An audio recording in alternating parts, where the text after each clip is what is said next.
Absa Cape Epic is one of the toughest mountain bike stage races in the world. Taking place in the Western Cape of South Africa, the routes traverse spectacular mountain ranges, picturesque vistas, rugged tracks and manicured bike trails.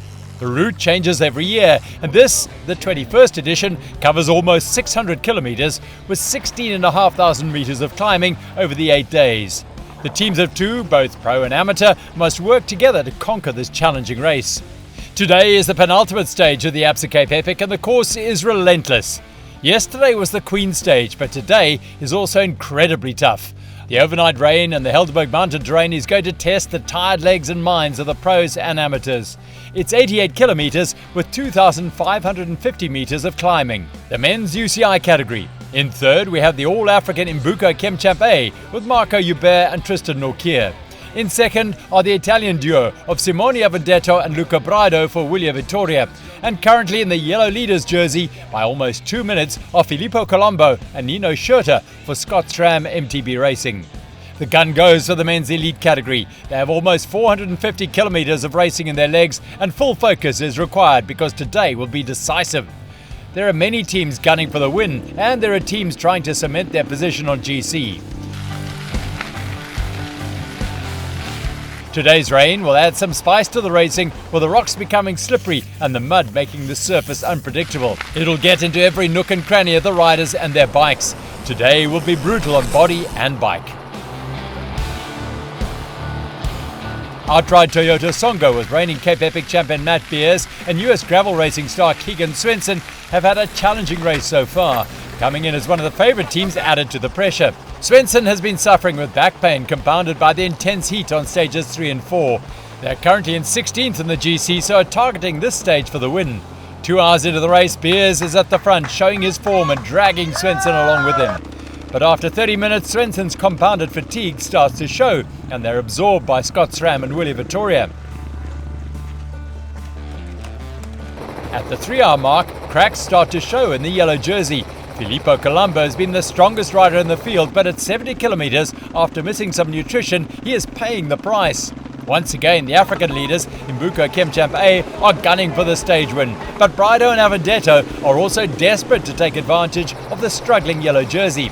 They're a minute and 52 behind on the GC and can see an opportunity. The hammer goes down on the trail known as the Old Graveyard. Villiers and Imbuko working together to put time into Scott. The gap keeps growing, and at the 75 kilometer mark, they have 20 seconds on the leaders. This could be the pivotal moment of the whole race. The Toyota Tough section provides some fantastic mountain bike trails, but for the top teams, it's all business. These are some of the very best bike handlers in the world, but when they're fatigued, it requires full concentration. Villiers lead the charge with Imbuko on their heels. In the closing kilometers, Simone Avondetto drops the chain from his front chainring, and it's enough to knock them off the pace. The All-African team of Marco Joubert and Tristan Nortje cross the finish line to take their first win of the event in almost 3 hours and 50 minutes. WILIER-VITTORIA crossed the line just 14 seconds later to take second, and SCOTT-SRAM limp across the line 1 minute and 34 seconds behind the winners.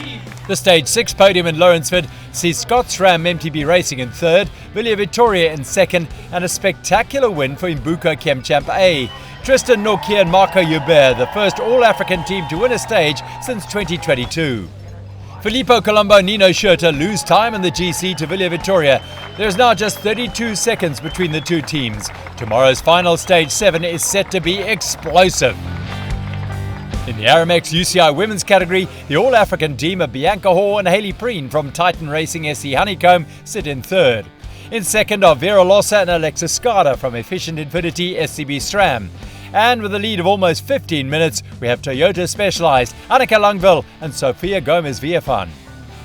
The start gun goes in Lawrenceford. With more than 22 hours of intense racing under their belts, every morning gets harder. It's the penultimate stage, but the race is far from over. With the overnight rainfall and the prediction of more to come, Stage 6 threatens to be death by 1,000 cuts. As the UCI women's teams appear for the misty forest, Canadell ISP Sport, with Spanish national champion Tessa Cortacas and Swiss Epic and Andorra Epic winner Monica Calderon gapping the field. They suffered a massive crash on Stage 3 and lost 20 minutes, but now they've found form and are mixing it up at the sharp end. The orange jerseys needn't be concerned about the break because Cannondale are no threat on the overall. Calderon and Cortecas are incredibly strong today. They leave the rest of the women's field as if they were standing still. Annika Langvad crashed on stage 3 and has damaged her ribs, but she's been riding through the pain since then. Today it has finally hit. She is deep in the hellhole, but the Danish legend can somehow push through with the aid of her partner. Toyota Specialized just need to monitor the actions of Efficient Infiniti SCB SRAM. The time gap is significant, but with these conditions and the adverse terrain, anything can happen. Punctures, mechanicals and even broken rims and frames can all chip away at the lead or even end the race. Cannondale continue to show their strength and keep extending their lead. After the podium yesterday on stage 5, they are brimming with confidence and have finally found their groove. It's an impressive ride from Calderon and Cortecas. They crossed the line in almost 4 hours and 48 minutes. After a day of suffering, the orange leaders crossed the line 6 minutes and 40 seconds behind. It's the first stage they have not won. Just less than a minute later, Looser and Skarda crossed the line to take third. Stage 6 podium in Lawrenceford sees Efficient Infiniti SCB SRAM on the bottom step for their 6th podium, with Toyota Specialized in second. And with a very convincing win for the first time, we have Cannondale ISB Sport with Calderon and Cortecas. The orange jerseys remain with Langvad and Villafane for the final stage tomorrow. They have a lead of almost 23.5 minutes.